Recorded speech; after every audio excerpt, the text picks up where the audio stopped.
Reka nongere mbahe ikaze mbifuriza gukomeza kugubwa neza nshuti bakunze Babaho Neza TV. Reka mbifurize gukomeza kumererwa neza aho muherereye hose, mwebwe mudukurikira muri mu bice bitandukanye, mwebwe mudukurikira muri ahantu hatandukanye kuri uyu mubumbe w'isi. Arabadukurikira bari hano mu gihugu, abari hano mu mujyi wa Kigali, abari mu majyepfo, amajyaruguru, iburasirazuba, iburengerazuba, ndetse n'abadukurikira bari mu bice bitandukanye, babakunzi bacu baba diaspora, babakunzi bacu baba mu bihugu byo hanze ariko ari abanyarwanda. Ukuvuga ngo wowe wumva ururimi rw'ikinyarwanda, wowe wahisemo gukurikira Baho Neza, wowe ukunda ubuzima bwawe, tuguhaye ikaze. Nk'ibisanzwe muri kumwe nanjye mujyanama w'ubuzima, ndabakunda cyane aho muherereye hose, murambifuriza kugira ubuzima bwiza ndetse no kunogerwa n'ibyo tuba twabateguriye mu buzima bwa buri munsi. Hanyuma rero tudatinze, hari abakunzi bacu bagiye batwandikira ibintu byinshi bitandukanye, arabaduhamagara, abatwandikira kuri WhatsApp, abatwandikira kuri email. Mwese ubutumwa bwanyu turabusoma, hanyuma tukagenda tureba ibyihutirwa. Hari ibibazo biba byihutirwa, hari n'ibibazo rusange by'ubuzima busanzwe. Hanyuma rero tutibagiwe ya gahunda yacu, gahunda ni ya yindi ya nta wigira, aho buri muntu wese asabwa kuba umwunganizi wundi, niko nabivuga. Buriya nta wigira, umuntu wese abagizwe n'undi. Ukuvuga ngo rero muri ya gahunda ya nta wigira hari ugufasha, hari ugufashwa. Ibyo bintu ntitukabyibagirwe umunsi ku wundi, kubera ko twese tuba twarakuze dufite abadufasha, natwe twamara gukura tugafasha. Ni ukuvuga ngo rero niba warakuze ufashwa, nawe mara gukura ufashe, kuko hari abandi nawe bagukeneyeho ubufasha kugira ngo nabo babashe kwiteza imbere, kugira ngo nabo babashe kugera aho bagera. Niyo mpamvu rero niba warafashijwe ugakura ugafashwa ukagira icyo wigezaho, nawe niba umaze kugira icyo ugeraho, fasha ugira umuntu umwe usetsa, hanyuma nawe agire ubuzima, agire icyizere cyo kubaho abikesheje wowe.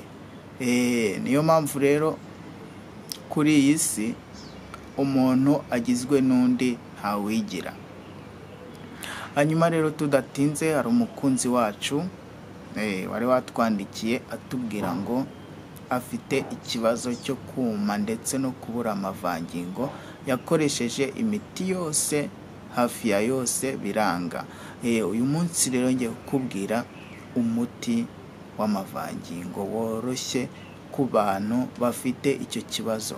Ngira ngo rero hari byinshi, hari message nyinshi, hari ubutumwa bwinshi, hari ibyo mwagiye mutubwira byinshi bitandukanye, kandi nanone nibutsa abantu ko niba ubikoze bigakunda, byari byaranze, dushimire. Andikaho hasi muri comment uvuga uti byarakunze, andikaho hasi muri comment uvuga uti narabikoze bigenda neza. Rero ibyo ngibyo nibyo tuba twifuza ko abantu twese tuba updates, tubwirana amakuru. Buriya hari undi uburi aho ngaho ategereje kubona ko hari uvuga ngo byarakunze kugira ngo nawe abikore. Abantu benshi nuko nguko bateye, abategereje ubuhamya, abategereje kumva ngo byarakoze hanyuma nawe akabona kubikora. Rero nagira ngo nkubwire ngo nawe niba ubikoze bigakunda, byandike unashimire, uvuga uti mwankoreye umuti. Ibyo mba nifuza. Hari benshi rero bashaka no kuduhamagara ndetse no kubaza no gusobanuza ibyo badasobanukiwe. Nimero yacu ni ya yindi, ni 0791 16 93 27. Ugahamagara ukabaza, ugasobanuza ibyo utumva, ndetse n'aba bantu bafite uburwayi bukabije, ndetse n'aba bantu barwaye bifuza guhura n'umuspecialiste ku ndwara runaka, nawe wahamagara tukaguhuza n'umudogiteri w'inzobere uzobereye ibyo bintu. Kwa hari abadogiteri benshi batandukanye bakorera ahantu hatandukanye, nabo baba batubwira bati mudufashe muduhuze n'abantu. Umuntu akakubwira ati ngiye nitwa Dr. runaka nkorera aha n'aha ndetse ni umuspecialiste ku ndwara iyi n'iyi, nawe nubona umuntu ufite iki kibazo uzamunyoherereze. Ni byiza cyane kubera ko n'abaganga batandukanye bagenda nabo badutera inkunga tukungurana ibitekerezo, kubera ko umutwe umwe wigira inama yo gusara ntago wigira inama. Ukuvuga ngo umutwe umwe wifasha gusara ntiwigira inama, niko babivuga neza. Hanyuma rero mwese murabo gushimirwa kubera ko iyo gahunda muyumva neza, gahunda ya ntawe igira murayumva neza kubera ko muri abantu basobanutse. Mwebwe mwese mubikora, yaba abaganga, yaba abavuzi gakondo, yaba n'abajyanama b'ubuzima n'abandi bantu bose bafite aho bahuriye n'ubuzima, mwese mugenda mutanga ibitekerezo ndetse n'inyunganizi. Ibyo bintu ni byiza cyane, ni byiza cyane, birakenewe muri sosiyete nyarwanda. Hanyuma rero tudatinze dore uko uzabigenza. Ukuvuga ngo hari abantu babura amavangingo bitewe n'indwara ya trichomonase. Hari trichomonase ya karande, ugasanga abana bose barayirwaye, baba abagabo baba abagore, ugasanga irabazengereje, baciye intege, umubiri ucitse intege, imyanya yabo y'ibanga ikangirika, gatangira kuzana ibintu by'uruzi mu gitsina, bakivuza ama infection, bakivuza ibiki bikanga. Rero najya nkubwire ko uyu muti ari wo muti wa rurangiza, ari wo muti uzakuvura niba wararwaye indwara zo mu myanya ndangagitsina hanyuma bikarangira imyanya yangiritse, amavangingo akabura, kumagara bitewe n'izo ndwara wagiye urwara. Uyu ni wo muti uzakuvura neza.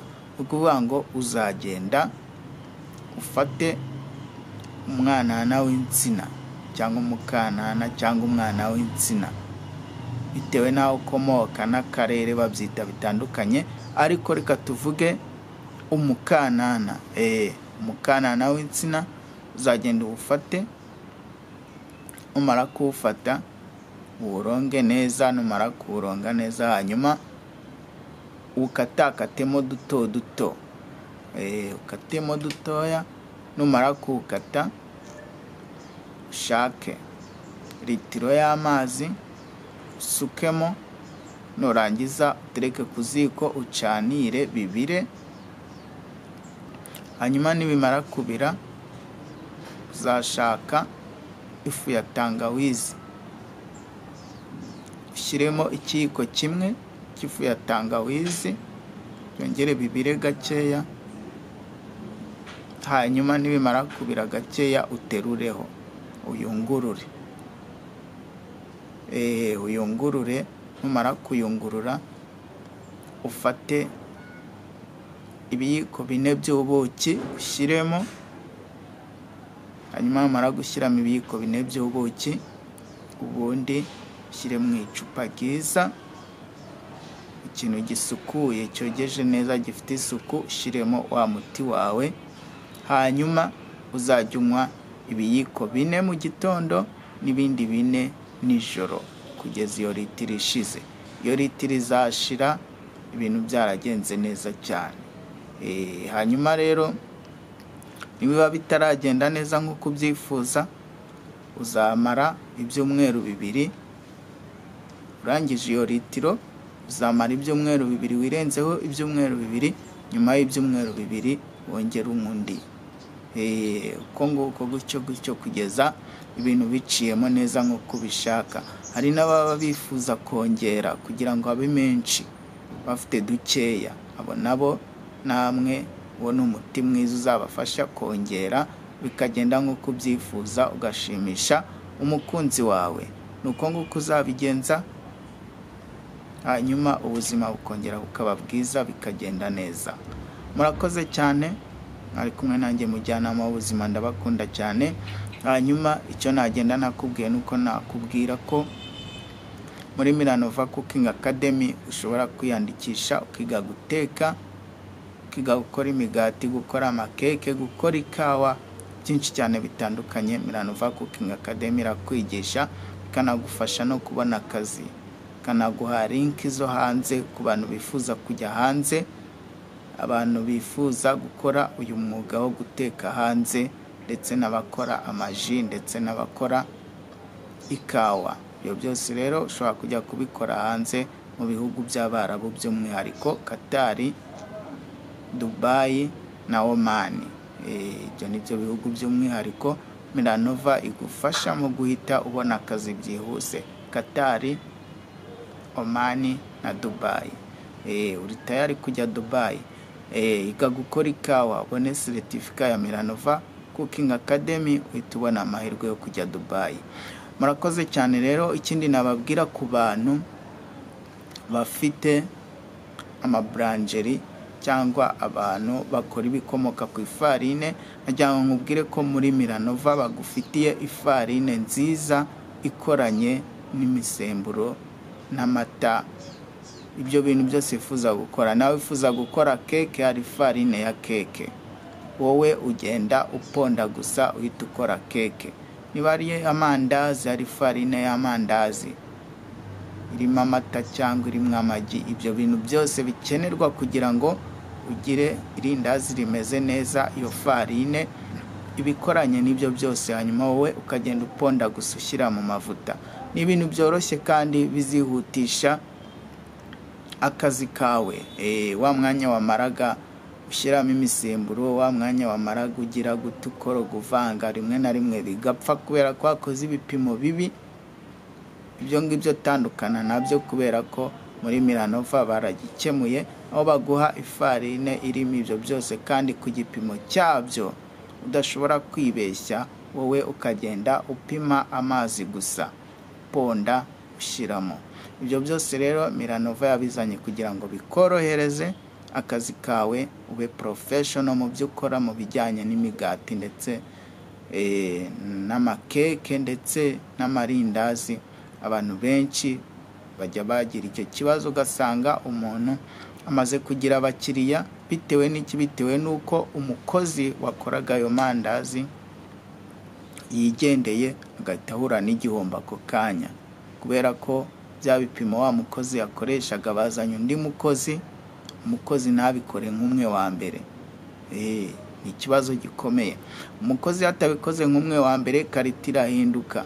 Ya mandazi wagemuraga ku isoko ugasanga undaje akoze ibindi, ya karite yawe irangiritse, ndetse n'ibipimo birangiritse, bigatuma abakiriya bagucikaho.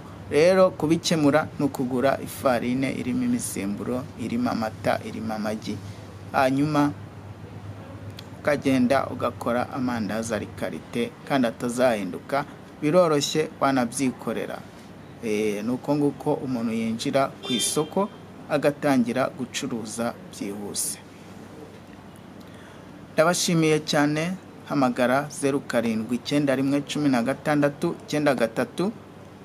0791169327, hanyuma tugufashe ku kibazo icyo ari cyo cyose waba ufite. Waba wifuza kuvugana na muganga, waba wifuza kuvuza iwawe, waba wifuza kwivuza, waba wifuza kwisuzumisha, waba wifuza kwiga, ibyo bintu byose turahari kugira ngo tugufashe. Waba wifuza nawe kugira uwufasha muri bantu muri ya gahunda yacu, nkuko mubizi muri ya gahunda yacu ya Ntawigira, niba wifuza ibyo bintu byose wifuza, turagufasha kugira ngo ubigereho. Nicyo tubereye hano, turi hano kugira ngo tugufashe. Murakoze cyane. Mwari kumwe nanjye mujyanama w'ubuzima. Ndabakunda cyane. Imana ibarinde.